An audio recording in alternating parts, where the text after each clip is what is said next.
नमस्कार, मैं हूं श्वेता सिंह। आखिर कब तक चीन वार करता और हम पलट वार करते? आखिर कब तक चीन हमला करता और हम बस बचाव करते? आखिर कब तक चीन दांव चलता और हम दांव का इंतजार करते? भारत ने इस रीत को बदल दिया है, भारत ने रणनीति को बदल दिया है और बेहद खामोशी से भारतीय सेना ने रचा है एक ऐसा चक्रव्यूह जिसमें फंस चुका है चीन।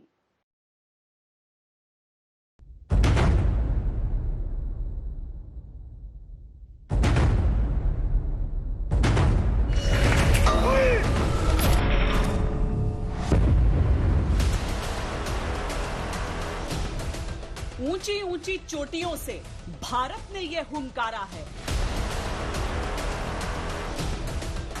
दूर हटो ए चीनियों, पूरा लद्दाख हमारा है।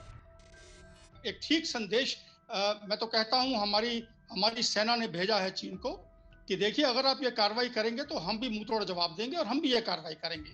अभी जो LAC के ऊपर जो स्थिति है वो थोड़ी नाजुक है, गंभीर है, लेकिन हम लगातार इसके बारे में सोच विचार कर रहे हैं। जवानों का मनोबल बहुत ऊंचा है और वो हर चुनौती का सामना करने के लिए तैयार है। LAC पर खींच दी है भारत ने संयम की लक्ष्मण रेखा।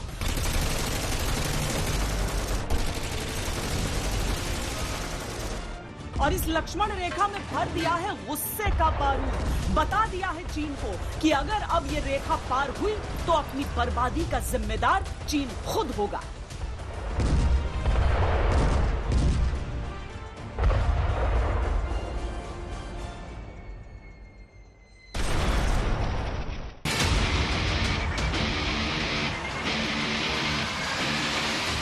देश की चेतावनियों का दौर बीत गया। मैं इतना यकीन दिलाना चाहता हूं कि भारत की 1 इंच जमीन को भी दुनिया की कोई ताकत छू नहीं सकती है, उस पर कब्जा नहीं कर सकती।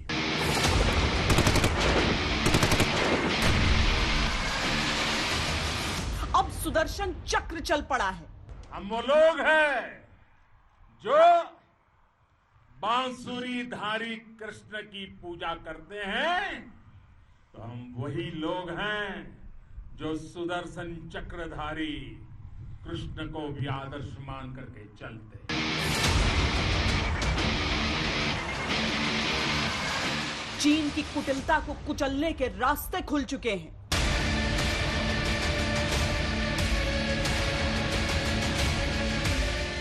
बहुत हुआ जिनपिंग का ड्रामा, दिन में बातें करने का ढोंग, रात में जमीन चुराने की कोशिश, लेकिन अब नहीं, हो गया शांति और संयम का बहुत तमाशा। समुंदर में घरघराता भारत का युद्धपोत, आसमान में गड़गड़ाते भारत के लड़ाकू बाज और जमीन पर दहाड़ते शेर तैयार हैं शिकार के लिए। कहीं ऐसा ना हो दुनिया कहे ये था ड्रैगन। सबसे पहले हम आपको बताते हैं कि भारत ने इस बार ऐसा क्या किया है कि चीन कभी गुहार लगा रहा है, कभी चेतावनी दे रहा है। भारत की सियासत भले ही सेना से सवाल पूछती रहे, लेकिन सेना ने कुछ ऐसा किया है कि चीन मुंह दिखाने लायक नहीं रहा। भारतीय सेना ने LAC पर ऊंचाई के सारे पोस्ट्स पर नियंत्रण कर लिया है। अगर आप नक्शे पर देखेंगे तो समझेंगे कि यह दरअसल LAC पर हिंदुस्तान का रचा हुआ एक चक्रव्यूह है।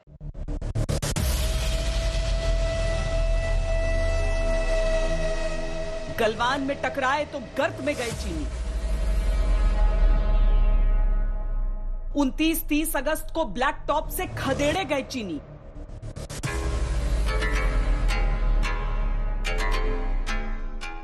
चाइना अपने मिलिट्री कमांडर से बहुत नाखुश है कि उन्होंने मुठभेड़ के डर से पीछे हटने का कदम उठाया, और दूसरा इस बात का अंदाजा नहीं था कि भारत की सेना किस मजबूती से चीन की सेना का सामना कर सकती है। 31 अगस्त को हेलमेट टॉप से भगाए गए चीनी। हिंदुस्तान की फौज जो है काफी ज्यादा अलर्ट थी, उन्होंने तुरंत से कार्रवाई की और चाइना को वहां से पुशबैक किया।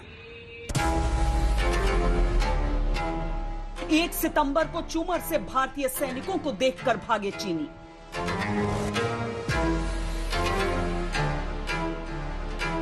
ब्लैक टॉप की समुद्र तल से ऊंचाई 5,655 मीटर है। हेलमेट टॉप की 4,600, देप्सांग 5,200 और चुमारविल 4,500 मीटर।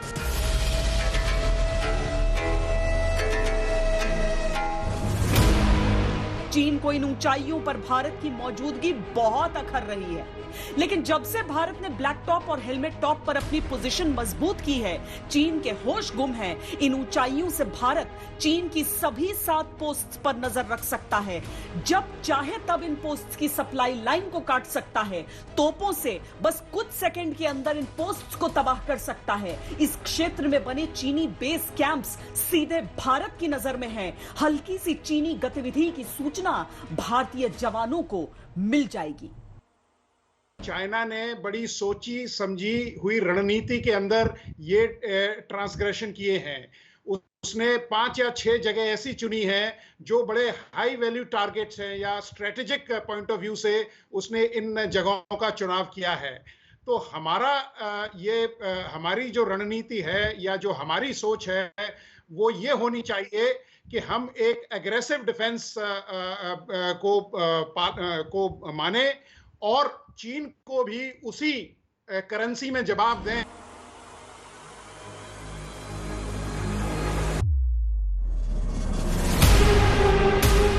ये LAC है, ये भारतीय क्षेत्र है और ये चीनी हदें। लेकिन बार बार के चीनी उकसावों से भारत की सहन शक्ति जवाब दे रही। अब LAC तय होती रहेगी, लेकिन पहले चीन को सबक सिखाना जरूरी। ब्लैक टॉप और हेलमेट टॉप पर कब्जे से भारत ने चीन को सीधी टक्कर के लिए ललकार दिया। ये तो दुनिया को पता चल ही चुका है, लेकिन इसके बाद भारत ने ताबड़तोड़ उन पहाड़ियों पर कब्जा कर लिया है जो सामरिक दृष्टि से निर्णायक भूमिका निभाएंगी।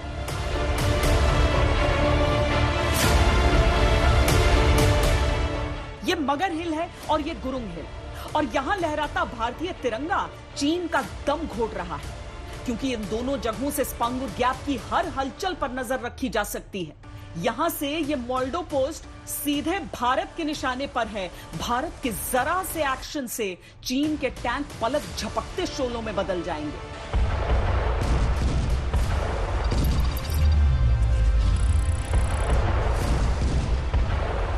भारतीय कब्जे वाली इन चोटियों के पीछे चुशूल हवाई पट्टी और भारतीय सेना की पोस्ट्स हैं।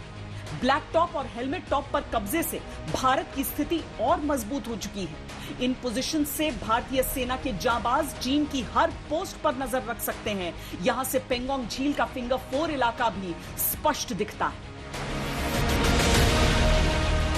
ये वो चक्रव्यूह है जहां से चीन का निकलना संभव है। उसे वापस लौटने के लिए भी स्पांगुर झील से तैर कर ही जाना पड़ेगा। जंग की स्थिति में भारतीय सेना उसे सेकंड्स के अंदर खाक में मिला सकती है, जबकि चीन को सप्लाई और बैकअप फौज का इंतजाम करना भी बेहद मुश्किल होगा। भारत को चीन के जवाब का इंतजार है। अगर चीन दुश्मन की तरह आया तो भारतीय व्यूह में फंसकर ड्रैगन की मौत निश्चित है। रणनीति जो हमने बनानी है, हमने ये सोच के बनानी है कि हमारे में कितना दम है, हम क्या कर सकते हैं और उसी प्रकार से हम कार्रवाई करें। लेकिन मैं आपको इतना बता दूं, अगर जंग छिड़ती है तो हमारे पास में इतनी ताकत है चीन को मुंह तोड़ जवाब देने के लिए। ये गतिरोध इतना लंबा चल पड़ा है कि सबके मन में ये सवाल उठने लगा है कि इसका समाधान क्या है, ये कैसे और कब खत्म होगा। हम आपको बताते हैं कि भारत के सामने इस समय कौन कौन से विकल्प खुले हैं और ये भी कि इन विकल्पों में क्या युद्ध भी शामिल है।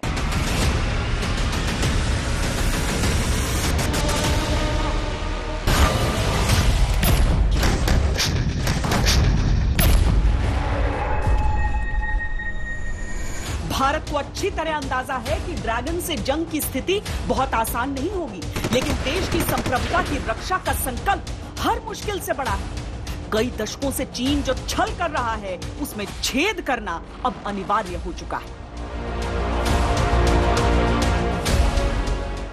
भारत की संप्रभुता की रक्षा के लिए पूरा देश एक जोश से भरा हुआ है, संकल्प से प्रेरित है और सामर्थ्य पर अटूट श्रद्धा के साथ आगे बढ़ रहा है। इस संकल्प के लिए हमारे वीर जवान क्या कर सकते हैं, देश क्या कर सकता है,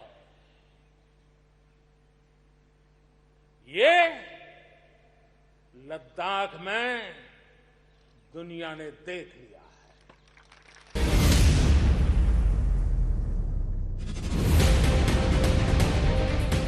आर्थिक युद्ध के विकल्प पर भारत लगातार काम कर रहा है और डिजिटल स्ट्राइक की दूसरी किश्त में भारत ने चीन के 118 ऐप एक साथ बैन कर दिए हैं। इनमें पबजी शामिल है, जो दुनिया में सबसे ज्यादा भारत में ही डाउनलोड किया जाता था। आर्थिक मोर्चे पर प्रहार के तहत ही कई सरकारी कंपनियों ने चीन से आयात बंद किया।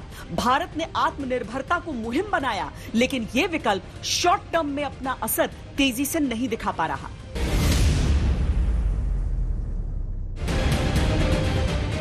भारत के सामने दूसरा विकल्प है सीमित लड़ाई का, और भारत की तरफ से इस तरह की लड़ाई का पूरा बंदोबस्त हो चुका है। एंटी एयरक्राफ्ट गन्स तैनात हैं, वायुसेना के विमान अलर्ट पर हैं, टैंकों और तोपों की भारी संख्या लद्दाख में मौजूद है। संदेश बहुत साफ है चीन को कि अब हिंदुस्तान ऑफेंसिव डिफेंस के मोड में रहेगा, एग्रेसिव मोड में रहेगा। वो जमाने गए जब हिंदुस्तान रिएक्टिव मोड में रहता था, बैकफुट पे रहता था। अब ये सब नहीं, ये सब भाषा चीन नहीं समझता है और चीन को उसी के भाषा में जवाब देने की जरूरत है।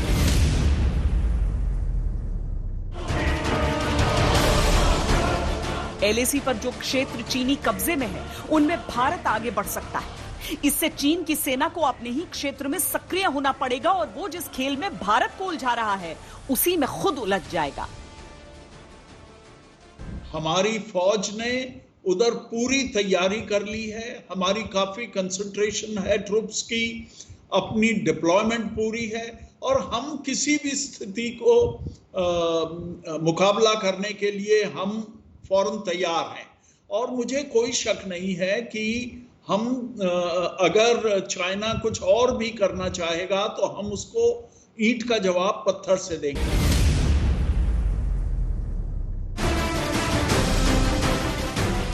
भारत के इस विकल्प को लेकर चीन बहुत सतर्क है और जानता है कि भारत इस विकल्प को तेजी से अपना सकता है। यही वजह है कि उसने एलएसी के हर मोर्चे पर अपनी तैयारी बहुत पुख्ता कर दी है। जो पैंडेमिक का जो माहौल है, उनकी इकोनॉमी का जो माहौल है, जॉबलेसनेस जो कंट्री के अंदर चल रही है, मुझे लगता नहीं है कि वो कुछ करना चाहेगा उस लेवल के ऊपर। लेकिन हमने तैयारी रखनी है, हमने तैयारी रखी है और अगर जरूरत पड़ती है, अगर आदेश मिलते हैं सेना को, मुझे यकीन है कि हमारी सेना जो है वो उन्हें खदेड़ देगी। जो उनके बंदे जो आए हुए हैं पैंगोंग में, देपसांग में, बाकी इलाकों के अंदर, उनको खदेड़ने के लिए हमारे पास ताकत है। लेकिन जिस प्रकार से हमारी रणनीति चल रही है देश की, हमारी जो ग्रैंड स्ट्रेटेजी है चीन के तहत, वो एक बहुत ही बेहतरीन स्ट्रेटेजी है।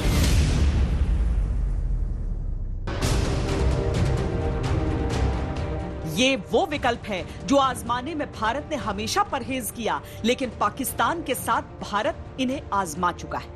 हालांकि यहां यह समझना होगा कि पाकिस्तान में स्ट्राइक पाक सेना पर नहीं की गई थी, बल्कि आतंकी ठिकानों पर। चीन के साथ यह स्थिति नहीं है। ऐसी कोई भी कार्रवाई युद्ध की शुरुआत हो सकती है। गर्मियों में शुरू हुआ चीनी विश्वासघात सितंबर तक आ चुका है। जल्द ही ऊंचे पहाड़ों पर -20 से लेकर -60 तक की सर्दी पड़ने लगेगी। तब स्थितियां और मुश्किल होंगी, लेकिन भारत उस स्थिति के लिए भी तैयार है। चीन को वहां भी मात ही मिलेगी।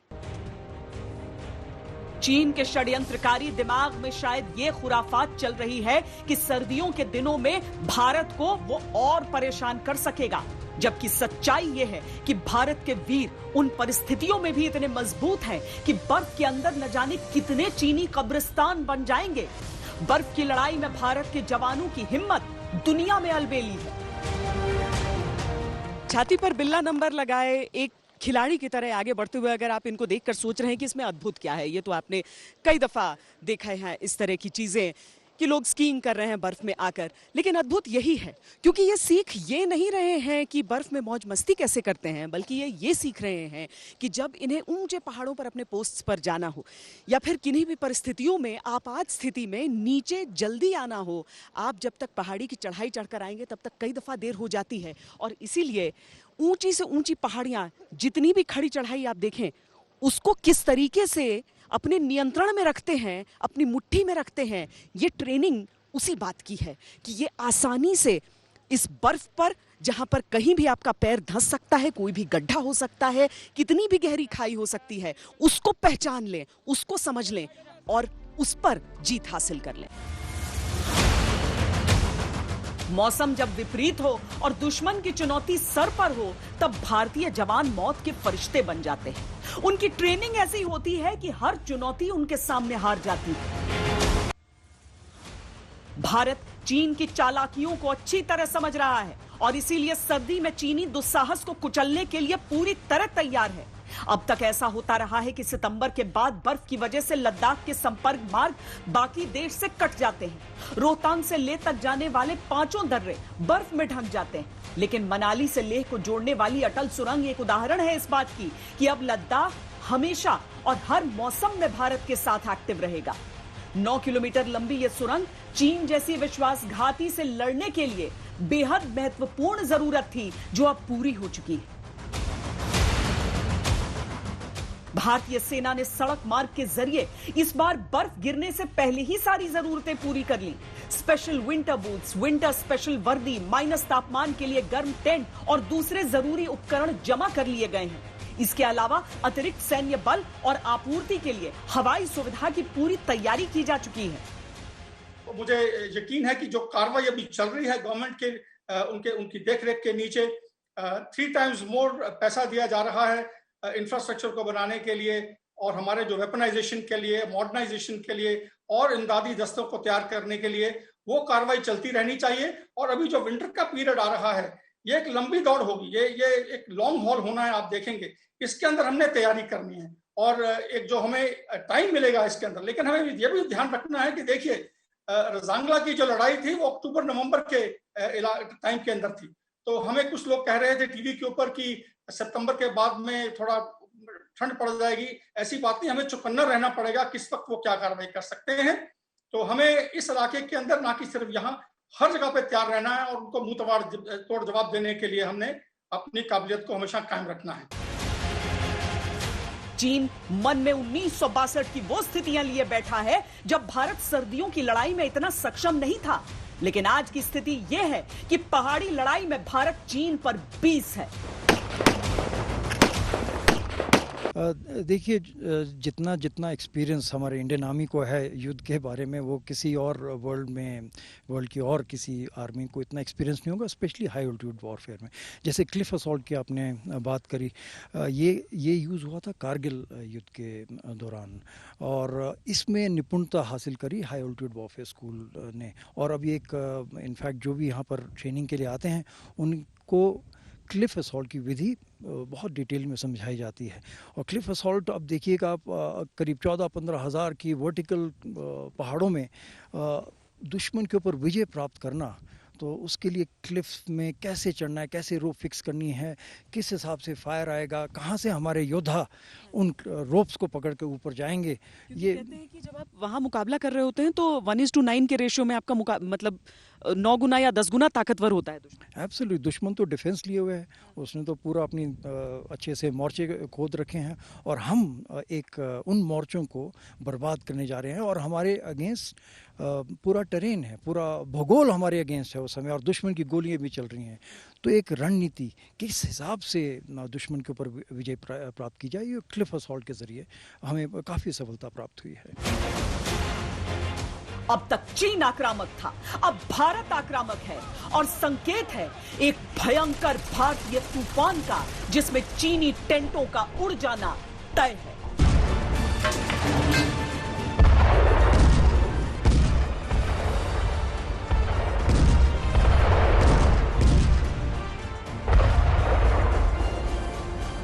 भारत ने चीन के लिए कई स्तर पर चक्रव्यूह रचा है। एक लाइन ऑफ एक्चुअल कंट्रोल पर, ऊंची चोटियों पर नियंत्रण के जरिए, दूसरा कूटनीतिक तौर पर दोस्त देशों को साथ लेकर, और तीसरा स्पेशल फ्रंटियर फोर्स के जरिए। यह फोर्स असल में एक ऐसा दांव है जिसका जवाब चीन के पास नहीं है। सही तौर पर देखें तो हमारी सीमा चीन से नहीं तिब्बत से लगती है, और तिब्बत की जमीन पर चीन ने अवैध कब्जा जमा रखा है। अब तिब्बत के वीर भी भारतीय सेना के साथ मिलकर चीन से अपनी जमीन छुड़ाएंगे तो चीन बचेगा कैसे?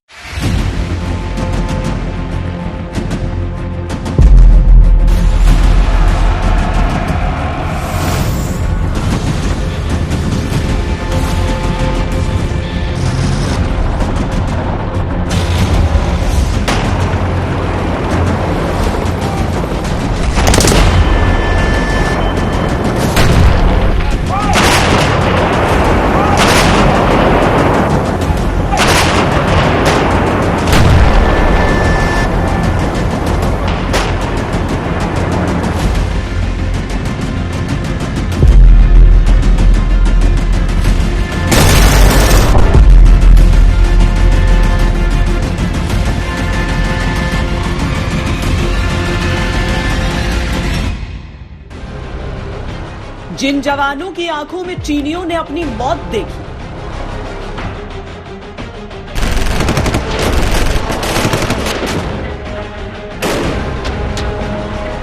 ये जो फोर्स है, ये जैसे बांग्लादेश की मुक्ति वाहिनी थी, ये एक रीजन से सेटअप हुई है। जिन जवानों के चेहरे पर चीनियों ने अपनी पराजय देखी,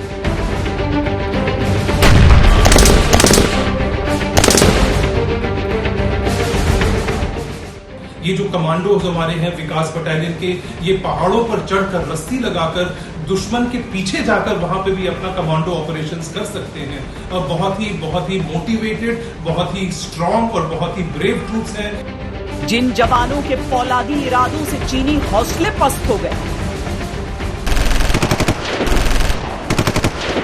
हिंदुस्तान ने चाइना की नीयत को साफ तौर पे समझा, जांचा और 3 दिन पहले एक स्पेशल ऑपरेशन ग्रुप की बटालियन को उत्तराखंड से लेकर आए, और इस बटालियन ने चोरी छुपे इस एरिया की हाइट्स को पे कब्जा कर लिया।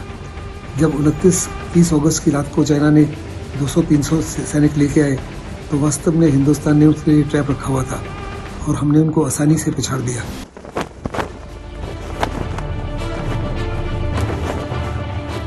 जिनके पराक्रम की कहानियां सुन सुनकर आग बबूला है जिनपिंग, जिनकी हिम्मत देख देख कर परेशान है चीनी सिपाही, जिनकी मौजूदगी ही पहाड़ की लड़ाई में भारत की जीत सुनिश्चित करती है, और जो चीन से लड़ाई में भारत का मास्टर स्ट्रोक है, वो है भारत की स्पेशल फ्रंटियर फोर्स यानी ड्रैगन का काल।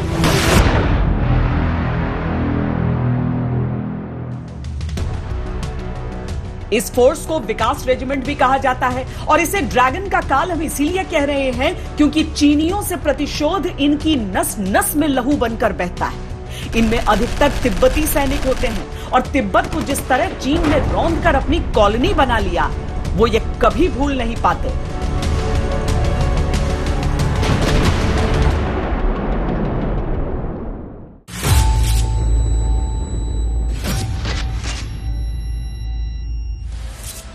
लद्दाख क्षेत्र में यही स्पेशल फ्रंटियर फोर्स तैनात है, और कब कहां कैसे दुश्मन को मात देनी है यह अच्छी तरह जानते हैं।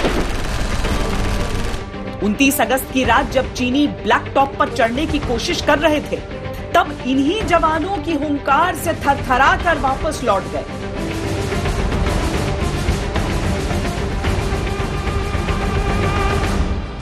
चीन में इन दिनों ये चर्चा आम है कि वो भारतीय पराक्रम कैसा था जिससे चीनी कंपनी कमांडर वापस न लौटने के ऑर्डर के बावजूद दुम दबाकर भाग गया। इस वक्त जो हमारे जवानों ने कार्रवाई की है वो बहुत ही बेहतरीन कार्रवाई की है, और ना कि सिर्फ पोजीशंस को ऑक्यूपाई किया है। हमारे जो जवान हैं, हमारे जो दस्ते हैं, वो चीन के अंदर भी गए हैं, और ये एक जो मैसेज आया है उनके हेडक्वार्टर से, उन्होंने ये बोला है कि जो इंडियन जो हमारी फोर्सेस हैं वो चीन के अंदर गई हैं। तो पहली बात तो ये दर्शाता है कि हमारे जो जवान हैं वो बहुत इस वक्त तैयार हैं, मजबूती के अंदर हैं, मोराल ऊंचा है, और वो दृढ़ निश्चय के साथ में जो भी सामने सिचुएशन आएगी, कॉन्टीजेंसी आएगी, उसका वो सामना करेंगे। चीन इन अलबेले जांबाजों की उपस्थिति से वाकई बहुत परेशान है, क्योंकि ये जिस तरह ऑपरेशन को अंजाम देने में माहिर है, उसकी भनक दुश्मन को तब तक नहीं लग पाती जब तक ऑपरेशन खत्म नहीं हो जाता। दुश्मन ही क्यों, इनके ऑपरेशन इतने सीक्रेट होते हैं कि भारतीय सेना को भी इनके मूवमेंट की जानकारी नहीं होती। ये फोर्स सीधे प्रधानमंत्री को रिपोर्ट करती है, रॉ के अधीन काम करती है। पहाड़ों की लड़ाई में ये बेजोड़ होते हैं, इनकी हिम्मत अभूतपूर्व।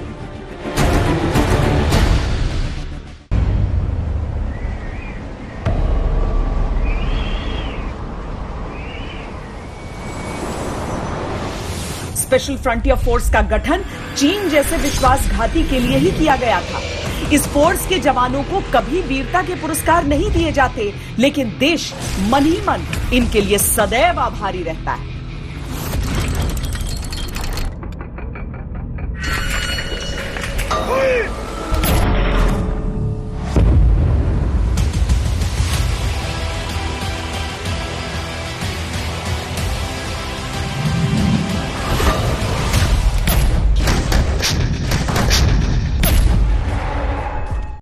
भारत का अपना क्षेत्र है, भारत का हिस्सा, जिस पर अनधिकृत अधिकार जमाने की कोशिश करता है चीन। और तकनीकी तौर पर देखें तो तिब्बती सैनिक अगर तिब्बत की जमीन पर जाते हैं तो किसी नियम का उल्लंघन होता है क्या? और चीन ये शिकायत नहीं कर सकता कि एलएसी क्रॉस हुई है, हालांकि चीन शिकायत कर रहा है। ये सिर्फ उसकी बेबसी है, उसकी लाचारगी है। खैर, अभी ये आगाज है, चीन का अंजाम अभी बाकी है और उसकी भूमिका भी तैयार हो चुकी है। साउथ चाइना सी में दफन होगा ड्रैगन।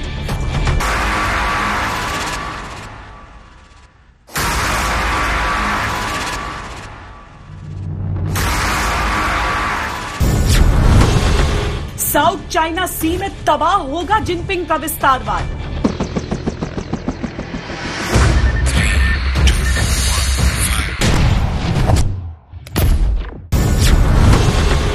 भारत, अमेरिका, जापान और ऑस्ट्रेलिया का चतुर्भुज पर खच्चा उड़ाएगा चीन के।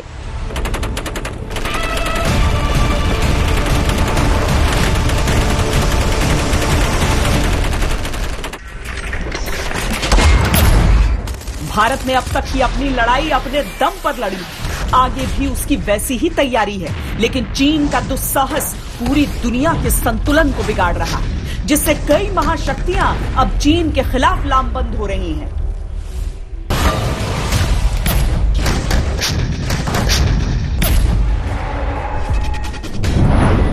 अमेरिका ने अपनी एक रिपोर्ट में कहा है कि 29 अगस्त की रात चीन ने पेंगोंग क्षेत्र में भारत को उकसाने की कोशिश की, लेकिन अपने कंपनी कमांडर के डर कर लौट जाने से चीन बौखला रहा है।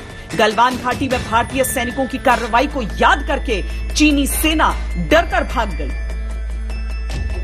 अमेरिका की रिपोर्ट अपनी जगह है, लेकिन जिस तरह चीन से गलवान घाटी में मारे गए उसके जवानों की कब्रों की तस्वीरें आई हैं, वो जिनपिंग के मुंह पर भारतीय शौर्य का थप्पड़। और गलवान घाटी में जिस तरह भारतीय जवानों ने चीनी सैनिकों की गर्दन की हड्डियां तोड़ी थी, उनके चटकने की आवाज अब तक जिनपिंग को परेशान कर रही होगी। जिस तरीके से चीन के नापाक हरकतों का पर्दाफाश हुआ है, चीन के ऊपर अब दबाव पड़ा है। उम्मीद करते हैं कि चीन, जिसके कथनी और करनी में अंतर है, अपनी मनमानी करता है। चीन के ऊपर विश्वास किया नहीं जा सकता है। चीन जो सोचता है कि जिसकी लाठी उसकी भैंस, ऐसे माहौल में जब चीन को जैसे का तैसा मिलता है, चीन को उसी की भाषा में जब जवाब दिया जाता है, चीन उस भाषा को ही समझता है। भारत ने साउथ चाइना सी में अपना युद्धपोत उतारकर यह संकेत भी दे दिया है कि हर मोर्चे पर चीन को मारेंगे, और तब तक मारेंगे जब तक ड्रैगन को उसकी करतूतों की पूरी सजा नहीं मिल जाती। 15 जून के बाद में जो बिल्डअप हुआ है हमारा, वो बहुत ही बेहतरीन है। और ना कि सिर्फ ये वेस्टर्न सेक्टर जो है उसके अंदर है, ये सेंट्रल और ईस्टर्न सेक्टर के अंदर भी है। पूरी एलएसी, पूरी आईबी जो सिक्किम के अंदर है, और जो मैकमोहन लाइन है जो 4 कोर के इलाके के अंदर अरुणाचल प्रदेश के अंदर है, उस इलाके के अंदर भी हमारी जो डिप्लॉयमेंट है वो बहुत बढ़िया है। तो चीन ये जानता है अभी, तो ये छेड़खानी थोड़ी करता रहेगा। और लेकिन इसके साथ साथ ये जरूरी है कि हम एक प्रेशर डालते रहें, ना कि सिर्फ मिलिट्री प्रेशर। लेकिन हम साथ में जो हमारे इकोनॉमिक, डिप्लोमेटिक, इंटरनेशनल जो हमारे जो डेमोक्रेसीज है उनके साथ में मिलके जो एक प्रेशर हम डाल सकते हैं चीन के ऊपर, ये हमने डालना है। भारत की शक्ति और सामर्थ्य से विश्व शक्तियां हैरान हैं। अमेरिका की तरफ से एक प्रस्ताव दिया गया है कि भारत, अमेरिका, जापान और ऑस्ट्रेलिया मिलकर एक रणनीतिक संगठन बनाए। यह संगठन नॉर्थ अटलांटिक ट्रीटी ऑर्गेनाइजेशन यानी नेटो की तर्ज पर बने। इस संगठन का काम बेलगाम चीन के गले में ऐसा फंदा कसना हो जिससे वो मक्कारी करने से पहले 1000 बार सोचने को मजबूर हो जाए।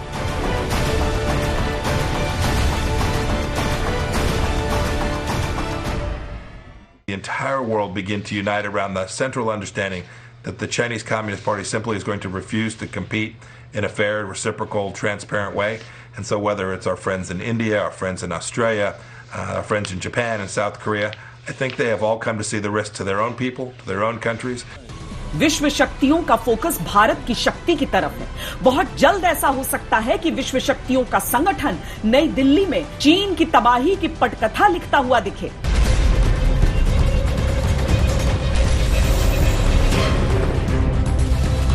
चीन ने जमीन हड़पने की मंशा से भारत को परेशान करने की कोशिश की, लेकिन भारत की तैयारियों और रुख के बाद चीन के लिए जमीन छोटी पड़ती जा रही है। कोरोना फैलाने का पाप चीन के माथे पर पहले से चस्पा है। जंग के मैदान में उतरा तो उसका सदियों पुराना भूगोल बदल जाएगा। खोट की फितरत चीन के डीएनए में शामिल है। उसने विश्वासघात सिर्फ भारत के साथ नहीं किया, बल्कि दुनिया के कई देश उसके धोखे से परेशान हैं।